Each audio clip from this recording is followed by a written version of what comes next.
નમસ્કાર, હું છું માર્ગી. આપની સાથે હેડલાઇન્સમાં જોઈએ કેટલાક મહત્વના સમાચાર.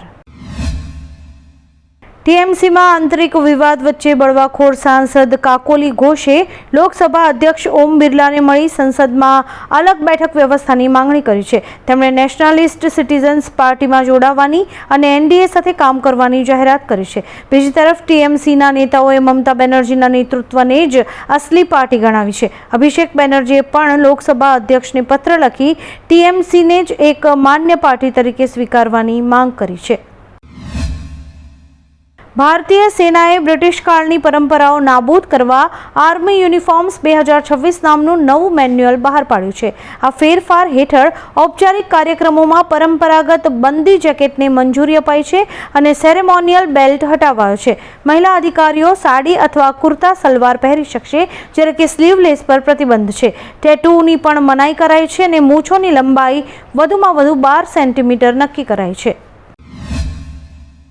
અમેરિકા અને ઈરાન વચ્ચે એક કરાર થવાનો છે. અલ અરેબિયાના સૂત્રોના જણાવ્યા અનુસાર અમેરિકા અને ઈરાની પ્રતિનિધિ મંડળ આજે વર્ચ્યુઅલી શાંતિ કરાર પર હસ્તાક્ષર કરી શકે છે. પાકિસ્તાન અને કતાર પણ મધ્યસ્થી તરીકે બેઠકમાં હાજર રહેશે. અમેરિકા વતી ઉપરાષ્ટ્રપતિ જેડી વાન્સ બેઠકનું નેતૃત્વ કરશે, જ્યારે કે ઈરાની સંસદના સ્પીકર મોહમ્મદ બાઘર ગાલિબાફ ઈરાનનું પ્રતિનિધિત્વ કરશે. ભારતે મહિલા T20 વર્લ્ડ કપ મેચમાં પાકિસ્તાન સામે 64 રનથી જીત મેળવી છે. પ્રથમ બેટિંગ કરતા ભારતીય ટીમે પાકિસ્તાનને 171 રનનો લક્ષ્યાંક આપ્યો હતો, જેના જવાબમાં પાકિસ્તાનની ટીમ 17 ઓવરમાં જ ઓલ આઉટ થઈ ગઈ હતી. પાકિસ્તાનની ટીમ 106 જ રન બનાવી શકી હતી. ભારત તરફથી સ્મૃતિ મંધાનાએ 44 બોલમાં 68 રન બનાવ્યા હતા. આ ઉપરાંત દીપ્તિ શર્માએ માત્ર 10 રન આપીને 5 વિકેટ ઝડપી હતી. પશ્ચિમ બંગાળમાં તૃણમૂલ કોંગ્રેસને મોટો ઝટકો પડ્યો છે. મમતા બેનર્જીના વિશ્વાસુ અને 6 વારના ધારાસભ્ય તથા પૂર્વ મંત્રી માનસ ભુઈયાએ પાર્ટી છોડી દીધી છે. તેમણે મમતા બેનર્જીને રાજીનામું મોકલી આપતા કહ્યું કે પાર્ટી તેના મૂળ સિદ્ધાંતોથી ભટકી ગઈ છે. સંભાગ વિધાનસભા બેઠક પરથી હાર થયા બાદ આ નિર્ણય લેવાયો છે. માનસ ભુઈયાએ રાજકારણમાંથી નિવૃત્તિ ન લેવાનું સ્પષ્ટ કર્યું છે. અમદાવાદમાં મેટ્રિમોનિયલ એપ મારફતે ખોટી ઓળખ બનાવીને મહિલાઓ સાથે છેતરપિંડી અને શોષણ કર્યાના આરોપોનો મામલો સામે આવ્યો છે. પીડિત મહિલાની ફરિયાદના આધારે મહિલા ક્રાઇમ બ્રાન્ચે તપાસ શરૂ કરી છે. ફરિયાદ મુજબ વિધર્મી આરોપીએ ખોટા દસ્તાવેજો અને નકલી ઓળખનો ઉપયોગ કરી મહિલાઓનો વિશ્વાસ જીત્યો હતો. પોલીસને આરોપીના મોબાઈલમાંથી અનેક મહિલાઓની વિગત મળી હોવાનું જણાવાયું છે. અત્યારે આ સમગ્ર મામલે તપાસ ચાલી રહી છે. શ્રીલંકન એરલાઇન્સની સિડની જતી ફ્લાઇટ UL606 પર ઉડાન દરમિયાન અચાનક જ વીજળી પડી હતી. આ વિમાનમાં 217 મુસાફરો હતા અને 16 ક્રૂ મેમ્બર્સ સહિત કુલ 233 લોકો સવાર હતા. આ ઘટના બાદ પાયલટે વિમાનનું સુરક્ષિત ઇમરજન્સી લેન્ડિંગ કરાવ્યું હતું. તમામ મુસાફરોને બીજા વિમાન દ્વારા સિડની મોકલાયા હતા. ક્ષતિગ્રસ્ત વિમાનને સમારકામ માટે મોકલાયું છે. મોટી દુર્ઘટના ટળી ગઈ છે. મિઝોરમ અત્યારે મ્યાનમારથી આવતા ખતરનાક સિન્થેટિક ડ્રગ્સ આઈસના ગંભીર સંકટનો સામનો કરી રહ્યું છે. મ્યાનમારની 500 કિલોમીટર ખુલ્લી સરહદ ધરાવતો ચમ્ફાઈ જિલ્લો ડ્રગ્સ સપ્લાયનું મુખ્ય કોરિડોર બન્યો છે. છેલ્લા 3 વર્ષમાં અહીંથી આશરે 4000 કિલો ડ્રગ્સ જપ્ત કરાયો છે. યુવાનોને બચાવવા યંગ મિઝો એસોસિએશનના સ્વયંસેવકો રાત્રે ચોકીદારી કરી રહ્યા છે. આ નશાના કારણે ગયા વર્ષે 118 લોકોએ જીવ ગુમાવ્યા હતા. ટીએમસી સાંસદ કલ્યાણ બેનર્જીએ નવો વળાંક લેતા જણાવ્યું કે અભિષેક બેનર્જી મારા પુત્ર જેવો છે અને પુત્રની ભૂલો માફ કરવી એ પિતાની ફરજ છે. અગાઉ 11 જૂને તેમણે મમતા બેનર્જીને બેમાંથી એકની પસંદગી કરવાનો પડકાર ફેંક્યો હતો. વકીલ બદલવાના વિવાદ બાદ કલ્યાણે અભિષેકને અહંકારી પણ કહ્યા હતા. જોકે અભિષેકે કલ્યાણ પ્રત્યે આદર વ્યક્ત કર્યા બાદ હવે બંને નેતાઓ વચ્ચેનો વિવાદ શાંત પડતો જણાઈ રહ્યો છે. બાંગ્લાદેશના ગઈબાંધા જિલ્લામાં કટ્ટરપંથીઓના ભારે દબાણ બાદ 82 ફૂટ ઊંચી રામ પ્રતિમાનો પ્રોજેક્ટ રોકી દેવાયો છે. મંદિર સમિતિએ તેને અસ્થાયી રોક ગણાવી છે, પરંતુ કટ્ટરપંથી સંગઠનો અધૂરું બાંધકામ તોડી પાડવા અને ફંડિંગની તપાસ કરવા માંગણી કરી રહ્યા છે. 2025ની શરૂઆતમાં ₹17 કરોડથી વધુના ખર્ચે શરૂ થયેલો આ પ્રોજેક્ટ એશિયાની સૌથી મોટી રામ પ્રતિમા તરીકે ઓળખાવાનો હતો, જે હવે વિવાદમાં ફસાયો છે. ઉત્તરાખંડના દહેરાદૂનમાં હિન્દુ યુવકની હત્યા બાદ બે સમુદાયો વચ્ચે હિંસક અથડામણ થતાં ભારે બબાલ સર્જાઈ છે. ગુસ્સે ભરાયેલા ટોળાએ પોલીસની હાજરીમાં પથ્થરમારો કરી આરોપીના ઘરને આગ ચાંપી દીધી હતી.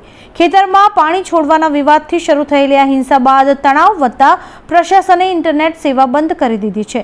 12 લોકો સામે આ અંગે કેસ નોંધવામાં આવ્યો છે અને પ્રશાસન દ્વારા બુલડોઝર એક્શન પણ શરૂ કરાયું છે. પશ્ચિમ બંગાળના મુખ્યમંત્રી મમતા બેનર્જીના વધુ એક નજીકના નેતા અને વરિષ્ઠ સાંસદ સુદીપ બંદોપાધ્યાયે તેમનો સાથ છોડીને બળવાખોર જૂથ સાથે હાથ મિલાવ્યો છે. તેમણે કેન્દ્રીય મંત્રીઓ ભૂપેન્દ્ર યાદવ અને અમિત શાહ સાથે પણ મુલાકાત કરી છે.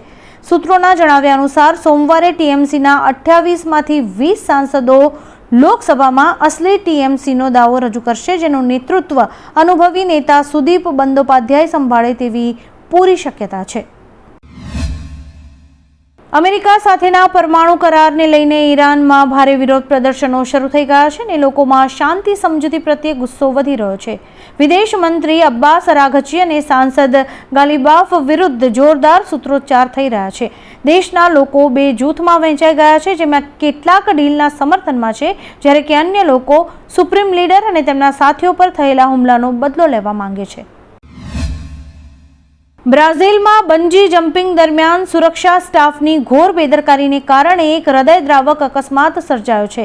40 મીટર ઊંચા પ્લેટફોર્મ પરથી સુરક્ષા દોરડું બાંધ્યા વિના જ કૂદવા દેવાતા 21 વર્ષીય યુવતી મારિયા એડુઆર્ડાનું કરુણ મોત નીપજ્યું છે. આ ભયાનક ઘટનાનો વિડીયો સોશિયલ મીડિયા પર વાયરલ થતાં લોકોમાં ભારે આક્રોશ ફેલાયો છે. પોલીસે હાલમાં 6 લોકોની અટકાયત કરી અને વધુ તપાસ હાથ ધરી છે. કોળી સમાજમાં નેતૃત્વ અને વર્ચસ્વની ખેંચતાણ વચ્ચે આજે બોટાદ જિલ્લાના ગઢડા તાલુકાના મોટા સકપર ગામે એક મહાસંમેલનનું આયોજન કરાયું હતું. પ્રવીણ કોળી સહિતના આગેવાનોના નેતૃત્વમાં યોજાઈ રહેલા સંમેલનમાં સમાજના વિવિધ પ્રશ્નો, એકતા અને ભવિષ્યની દિશા પર ચર્ચા થશે. નોંધનીય છે કે સંમેલનમાં કોઈ મંત્રી કે ધારાસભ્યની સત્તાવાર હાજરી ન હતી. સાંજે 5 વાગે શરૂ થનારા સંમેલન પર સૌની નજર હતી.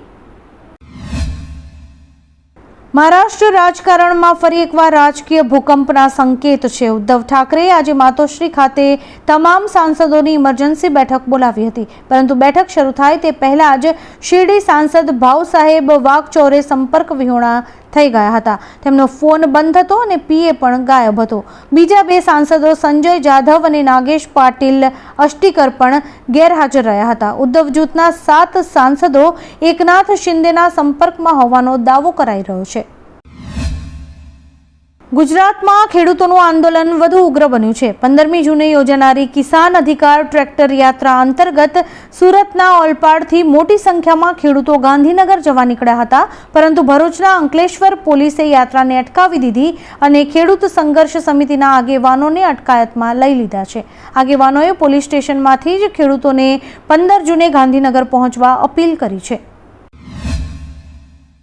વડાપ્રધાન શ્રી મોદીએ ફ્રાન્સના નીસ શહેરમાં રાષ્ટ્રપતિ ઇમેન્યુઅલ મેક્રોન સાથે મુલાકાત કરી અને ભારત ઇનોવેટ્સ કાર્યક્રમનું ઉદ્ઘાટન કર્યું હતું. આ કાર્યક્રમ ભારત, ફ્રાન્સ સહિત વિવિધ દેશોના સ્ટાર્ટઅપ્સ અને વેન્ચર કેપિટલ ફંડ્સને એક મંચ પર લાવવાનો છે. કાર્યક્રમ પહેલા પીએમ મોદીએ રોકાણકારો સાથે વાતચીત કરી હતી. આજે બંને નેતાઓ વચ્ચે વેપાર, રોકાણ, સંરક્ષણ અને વૈશ્વિક મુદ્દાઓ પર દ્વિપક્ષીય બેઠક યોજાશે. અરબી સમુદ્રમાં ભારતીય ક્રૂવાળું કાર્ગો જહાજ MSV વિરાટ-1 ઓમાનના રાસ અલ હદથી 148 કિલોમીટર દૂર ડૂબી ગયું હતું. 14 ભારતીય ક્રૂ સભ્યોને લઈને જહાજ મુશ્કેલીમાં મુકાતા મોટી દરિયાઈ બચાવ કામગીરી શરૂ કરાઈ હતી. US નેવીના P-8 વિમાને લાઇટ રાફ્ટ છોડ્યા બાદ તમામ 14 ક્રૂ સભ્યો સુરક્ષિત રીતે રાફ્ટમાં સવાર થઈ ગયા હતા. ભારતીય નૌકાદળના જહાજો ઘટના સ્થળ તરફ આગળ વધી રહ્યા છે અને ક્રૂ સભ્યોની હાલત ત્યારે સ્થિર છે.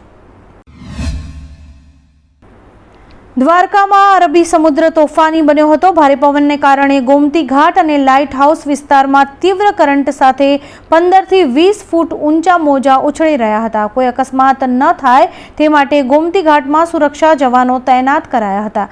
તંત્રએ શ્રદ્ધાળુઓ અને પ્રવાસીઓને દરિયામાં ન ઉતરવા, કાંઠેથી દૂર રહેવા અને સાવચેતી રાખવાની અપીલ કરી છે. મહીસાગર જિલ્લાના લુણાવાડામાં વધુ એક લૂંટેરી દુલ્હન ગેંગનો પર્દાફાશ થયો છે. મહીસાગર એસઓજીએ એક નિર્દોષ યુવક પાસેથી રૂપિયા 2,70,000 પડાવીને ફરાર થઈ ગયેલી લૂંટેરી દુલ્હન અને તેના મુખ્ય મહિલા સાગરીત સહિત 7 લોકોને દબોચી લીધા છે. ઉલ્લેખનીય છે કે હાલમાં મહીસાગર એસઓજી દ્વારા આ બંને મહિલા આરોપીઓની અટકાયત કરીને લુણાવાડા પોલીસને સોંપવાની પ્રક્રિયા હાથ ધરાઈ છે. આવા જ કેટલાક રસપ્રદ સમાચારો નિહાળવા માટે અમારી YouTube ચેનલને લાઇક, શેર અને સબસ્ક્રાઇબ કરો અને જોતા રહો હેડલાઇન્સ.